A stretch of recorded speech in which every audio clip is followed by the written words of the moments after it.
What's up, bunny? Welcome back to my channel. Today's video is all about Bunny by Mona Awad.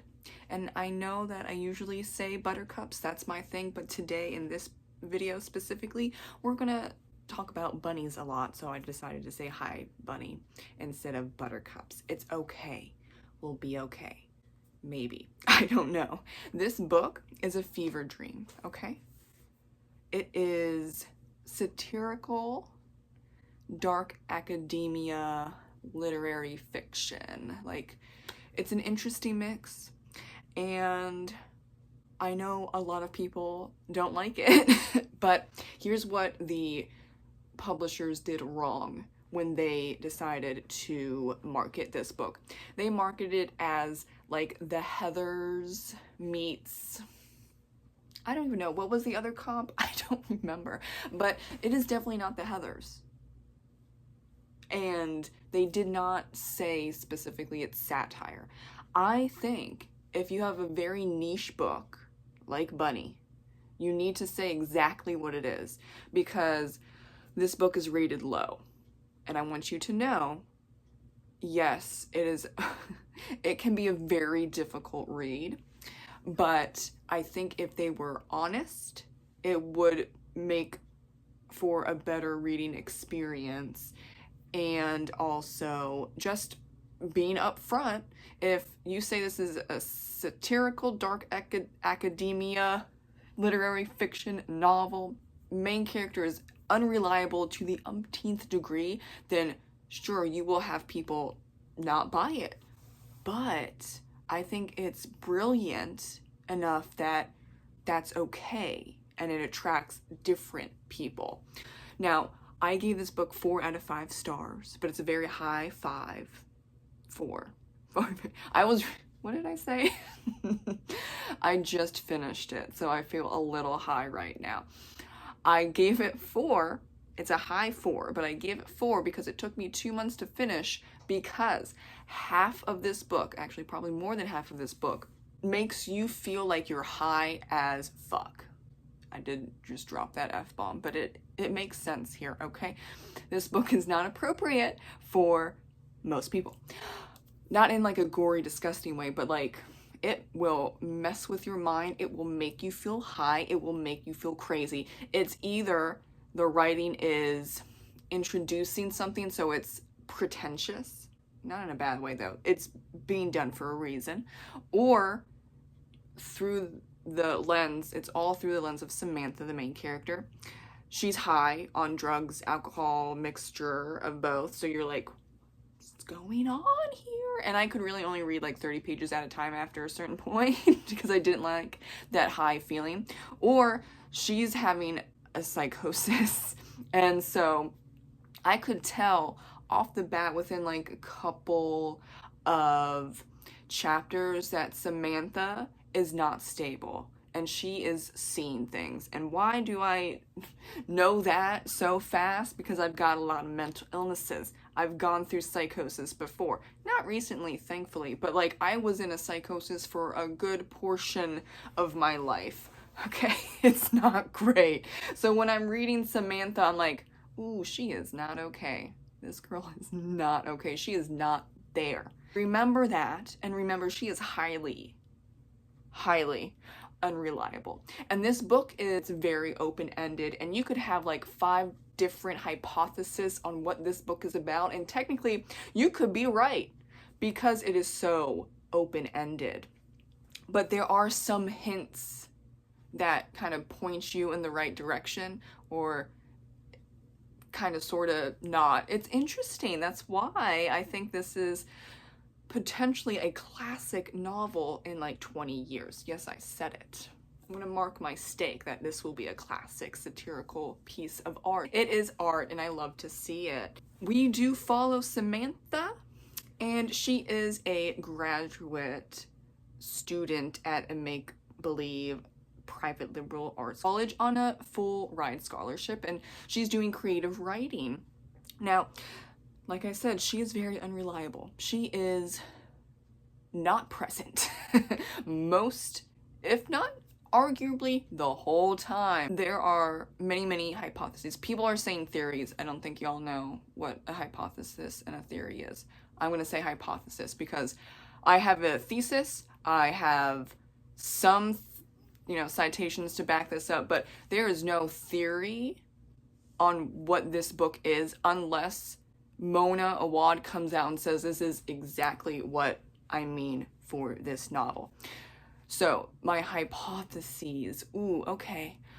One is that Samantha is in a mental institution, or at least part of the book she's in a mental institution, because you see throughout the novel she's breaking, she's on drugs, she is seeing things and people, and she's making up things and people, and I can't 100% tell which character is actually real or not.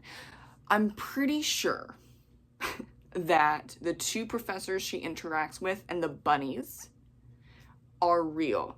And the bunnies are a group of 4 young women that are also in the writing graduate program that she interacts with, and she hates them, but then she gets sucked into like their little cult, and that's when she does the drugs and the alcohol and the partying, and then you get to see that supposedly they are summoning these make-believe men from actual bunnies that they sacrifice, but they're not actually men.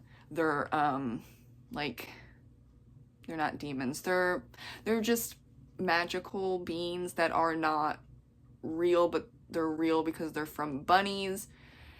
And that's where it's like a dark academia thing, but they don't last because these bunnies and Samantha just don't do it right. So they eventually like explode. It's just like, okay. And I was really thinking, is this part real? Are these summonings real? I don't know. I honestly can't say one way or the other because it's through Samantha's point of view, and she already was cuckoo for Cocoa Puffs in the first chapter, and she is very paranoid. And what you learn later, like way later, is that she befriended one of the professors who's younger, nicknamed the Lion, and he invites her over to chat, and so she trauma dumps on him, and he does not know what to do, so like then their friendship ends. And then you have to bring that admission at the end of the book all the way up to the front, because the beginning of the book is where Samantha is hanging out at a creative writing graduate party, and she's looking at the Lion, and she's really uncomfortable. And then her friend Ava is there somehow, even though she doesn't go to Warren, and come to find out, 99% sure, Ava is not real, and she has never been real. And so there are the bunnies that are real, but then what's happening in this, like, the summoning ceremony might not be real. And then Ava is not real, and she's a swan. And then there's this other guy that supposedly is summoned by Samantha, but he's in the form of a stag. But in the beginning you think that he's a bunny that was summoned, and summoned correctly. But then it was like, no, this bunny has really wolfish eyes and a grin. So I'm like, okay, so is this a wolf? Okay. No, but then at the end, it's a stag. And so I'm just wondering, I'm sure there is a significance about bunnies and wolves, swans, stags, but I'm not 100% sure on that. However, I did recently watch a movie called Satanic Panic, which was not the best, okay? But they were summoning bunnies through Satan or demons, and I'm like, okay, does that mean anything? Like there's a reference about summoning bunnies and devil worship. I've never heard that before, but maybe that is where Samantha is getting the vibe of that's how they're summoning one, bunnies, and then two, turning them into like the perfect man, but then they explode because they can't be perfect. You see how this is like, it's just hypothesis after hypothesis. What are we doing? Oh my god, I love you, Bunny. I love you, Bunny. There is so much that can be said for basically every page, and probably every word and every sentence of every paragraph, and that is amazing and brilliant. But it's a lot. It is a lot. I could probably read this book 4 more times and have more hypotheses coming at me, and it would still be open-ended. Oh, so another hypothesis was that it's like a dark academia, that there are bunnies and they are trying to summon perfect men by using bunnies as sacrifice, but it doesn't work. But then, ninth house, Samantha can actually see ghosts. So the ghosts in this particular building where one of the bunnies lives in, like the bunnies don't see the ghosts, but Samantha does. So then she's slowly going crazy. I mean, I guess I didn't really get that. Another hypothesis is that Professor Ursula taught the 4 bunnies how to summon this type of stuff by using drugs and alcohol, and then that's why they tried to bring in Samantha, but Samantha doesn't like them because she's always been an outsider. And then, you know, she had problems with the lion, who is also working with Professor Ursula, and so, you know, it just doesn't work out, I guess. So there is one part where she is kidnapped by both of the professors, and she's tied up, and so like they're forcing her to finish her book for her graduate program, and like debating if they should kill her or let her go and, you know, redo the thesis, whatever. And then I was like, I don't think that's real. I think she's dreaming that, or she's in a horrible psychosis that she thinks it's real. It's not. But then the next scene is that she's still tied up in this building, and then a maintenance guy, janitor, comes in, and he's like, oh, you silly artsy fartsy people, what are you doing? And she's like, can you untie me? But if she's tied like this instead of in the back, she maybe could have done it. I don't tie myself up, or other people, I don't know. But then even that could be fake. You really can't tell. And it kind of drives you batshit crazy, Bunny. But I think that's the whole point. It is so open-ended that you can just say that all of it's real, half of it's real, 30% of it's real, none of it's real, and it makes sense in a weird way. I do like that Mona Awad is making fun of the very pretentious writers in this novel, throughout the whole novel, but especially in the first part, where Samantha is in the beginning and you kind of don't know what's happening with her actual story, but at least in the beginning, when she's doing these writing groups as required as a graduate student with her 4 bunnies, and she is like agonizing in a way, or just thinking that she needs to write the next American novel, and she's agonizing over this one manuscript. She has not written or completed anything, maybe like poems and short stories, but she hasn't finished the book because she's thinking that it must be the book that wins out in all the other books, and she's gonna be like famous and whatever, whatnot, and remembered. And I'm just like, me over here with 4 completed chapbooks, 3 standalones, and 2 finished books in a series. I'm halfway through my 3rd book in that urban fantasy series. I'm like,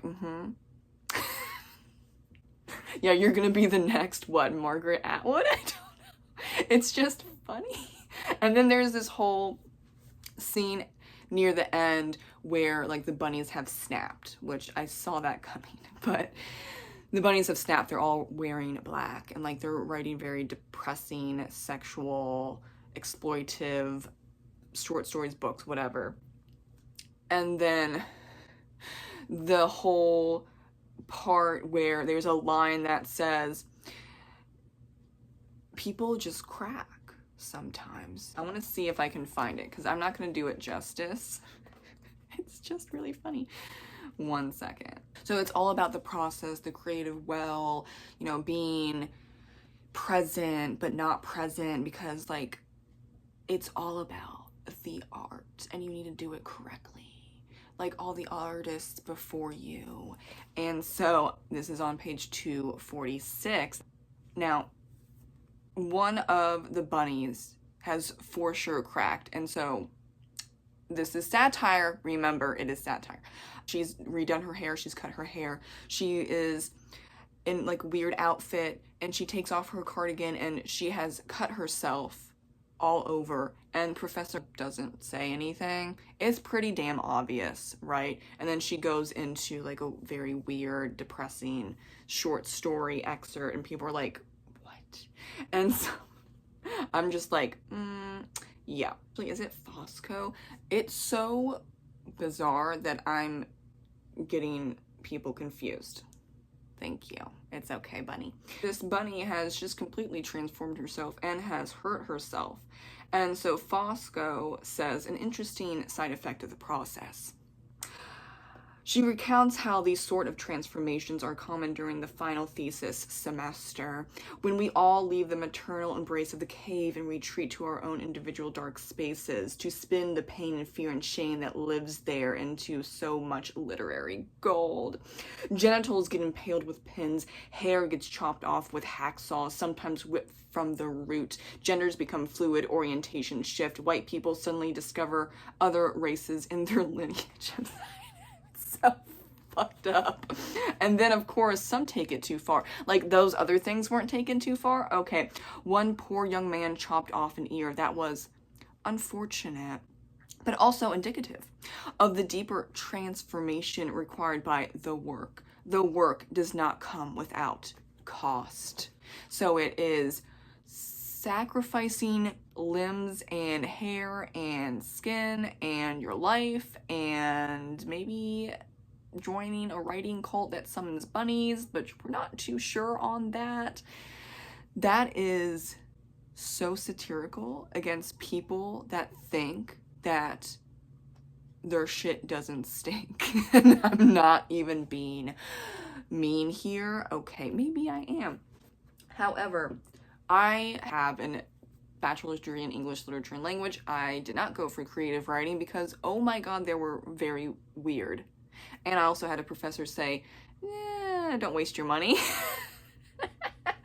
Props to him. And I wasn't even his student. He was just like talking, and then we decided to talk, and he was like, don't do it.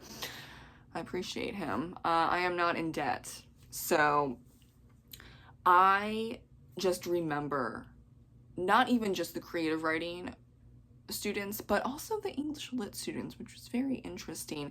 Very full of themselves, thinking that they are the next great American writer, the next Margaret Atwood, the next Ernest Hemingway, the next Shakespeare.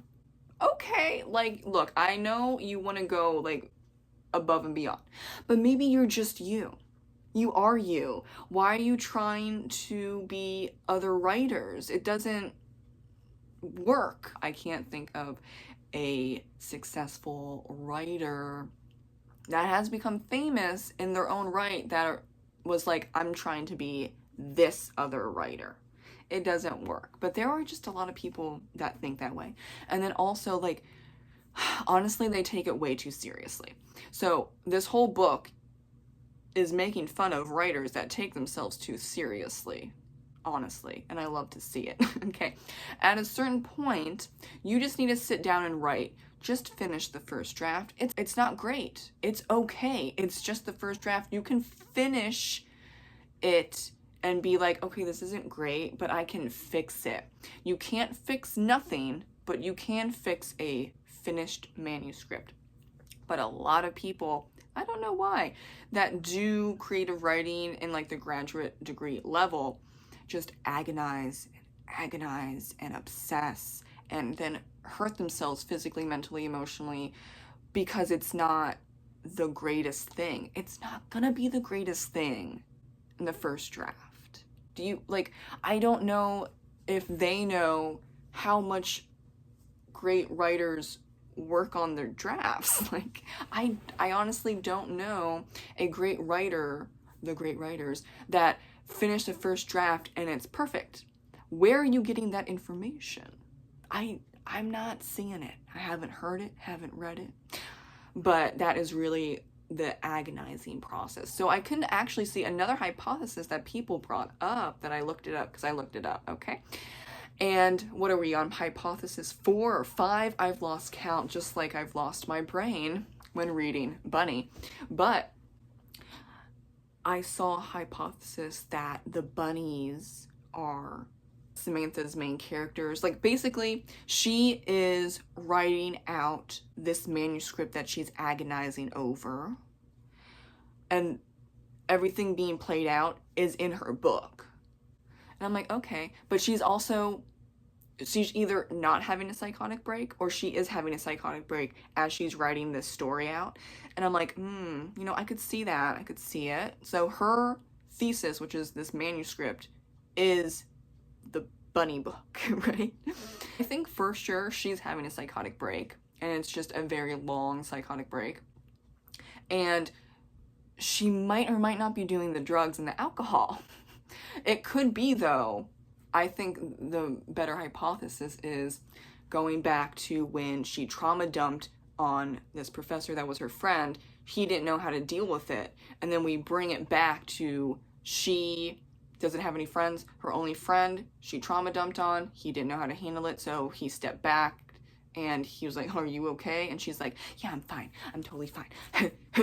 And she's just breaking. With every page, she is breaking. And then she hits a point where when the bunnies invite her to hang out, she is done. Whether she was given drugs or she just couldn't handle it, and then she just made everything else up, I can't say. It's open-ended. But, ooh, I love the hypotheses. I love analyzing it. Like I said, I could read this 4 or 5 or 6 other times and bring up stuff that I missed the first round. It's very in-depth. It's very much a fever dream. So if you don't like anything that I said in these many minutes that I've been chit-chatting with you, Bunny, it might not be for you. But if you're interested, I highly recommend it. Thank you so much for watching, Bunny. I love you, and I'll see you in the next video. Bye.